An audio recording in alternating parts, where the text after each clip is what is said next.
Assalamu alaikum wa rahmatullah, j'espère que vous allez bien. La sourate L'Éprouvé est la 60e sourate du Coran. Elle a été révélée à Médine et comporte 13 versets. Elle met en garde contre l'amitié avec les ennemis de l'islam, tout en appelant à la justice et à la bienveillance envers ceux qui ne combattent pas les musulmans. Avant toute chose, n'hésitez pas à vous abonner si vous ne l'êtes pas afin de ne rien manquer des prochaines publications. On en parle tout de suite après la petite intro.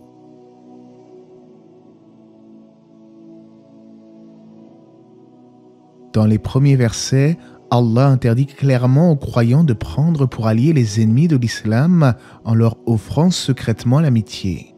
Le contexte est le suivant. Ces versets furent en fait révélés au sujet de Hatib ibn Balta'a, un homme qui était connu pour avoir combattu durant la bataille de Badr aux côtés des musulmans.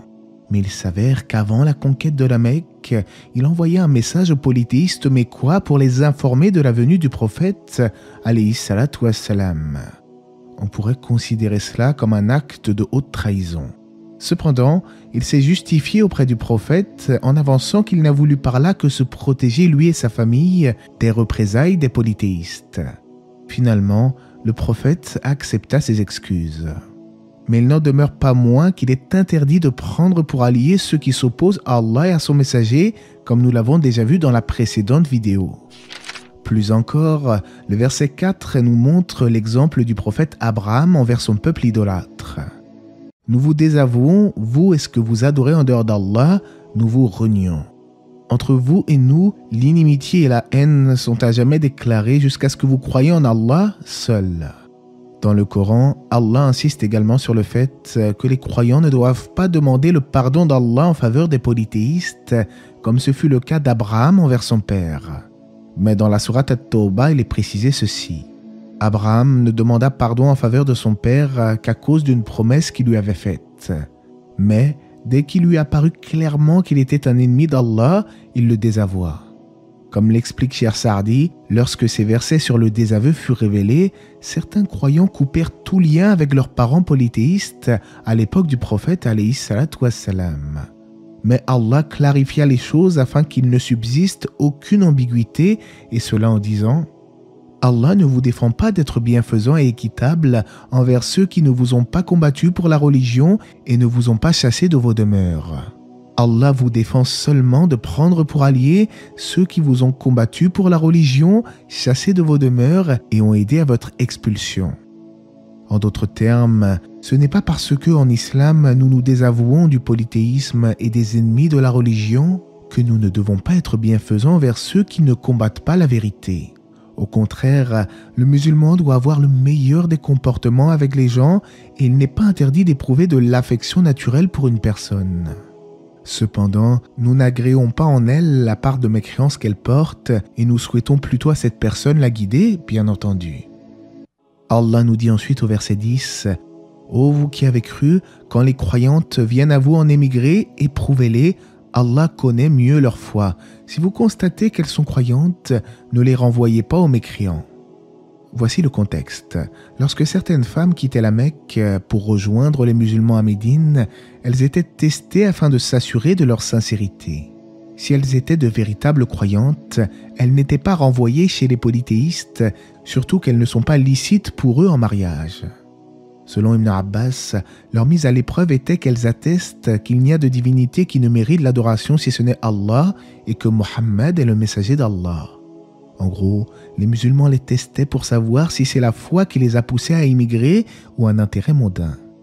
À noter que s'il est interdit aux croyants et aux polythéistes de se marier entre eux, en islam, il est permis à un musulman de se marier avec une femme qui fait partie des gens du livre, à condition qu'elle soit chaste.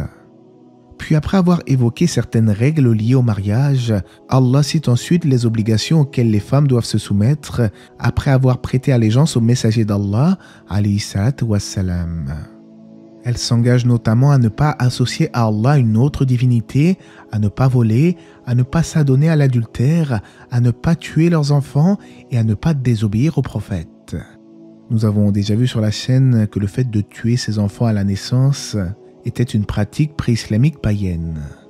Le verset nous dit qu'elles ne commettent aucune infamie ni avec leurs mains ni avec leurs pieds et qu'elles ne désobéiront pas en ce qui est convenable, alors reçoit leur serment d'allégeance. Selon les exégètes, la désobéissance mentionnée ici renvoie à la lamentation lors d'un décès. En effet, il était courant que des femmes avant l'islam se déchirent les vêtements, hurlent et se lacèrent le visage en raison de la mort d'une personne, mais Allah a formellement interdit cela. Et c'est encore malheureusement le cas aujourd'hui au sein de notre communauté et qu'Allah nous accorde à tous et à toutes la patience dans les moments difficiles de la vie. On rapporte du prophète alayhi salatu wassalam, ne fait pas partie de nous celui qui se frappe les joues, déchire ses vêtements et appelle par les appels de la période pré-islamique. Puis Allah conclut le verset 12 en disant au sujet des femmes qui prêtèrent allégeance au prophète et implorent d'Allah le pardon pour elles, Allah est certes pardonneur et très miséricordieux. Et en effet, que nous soyons des hommes ou des femmes, nous avons tous des moments de négligence, car l'être humain est ainsi, il a été créé faible. Néanmoins, le prophète alayhi salatu wassalam nous a enseigné que le meilleur des fils d'Adam est celui qui se repent. Tous les fils d'Adam sont pécheurs et les meilleurs des pécheurs sont ceux qui se repentent. Parmi les conditions du repentir, il y a le fait de regretter sincèrement son acte et d'émettre l'intention ferme de ne plus jamais réitérer son péché. La sourate se conclut en nous rappelant qu'il ne nous est pas permis de prendre pour alliés ceux qui s'opposent à la vérité.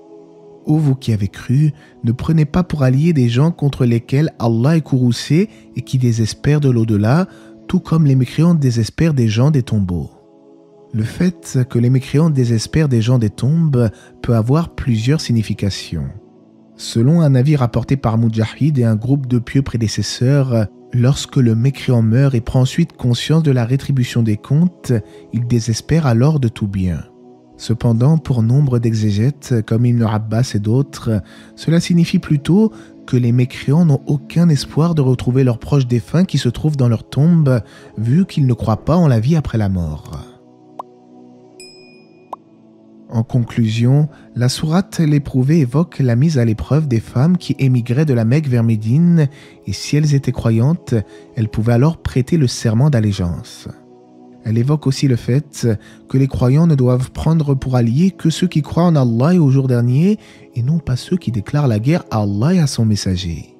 Mais il est fait mention aussi des mécréants qui ne sont pas hostiles à l'islam et aux musulmans, et dans ce cas précis, les interactions sociales prennent alors une autre dimension. J'ai également fait un petit rappel sur le repentir en islam. Sachez qu'il n'est jamais trop tard pour revenir à Allah et que ce sont ceux qui ont mécru qui désespèrent de la miséricorde du Créateur.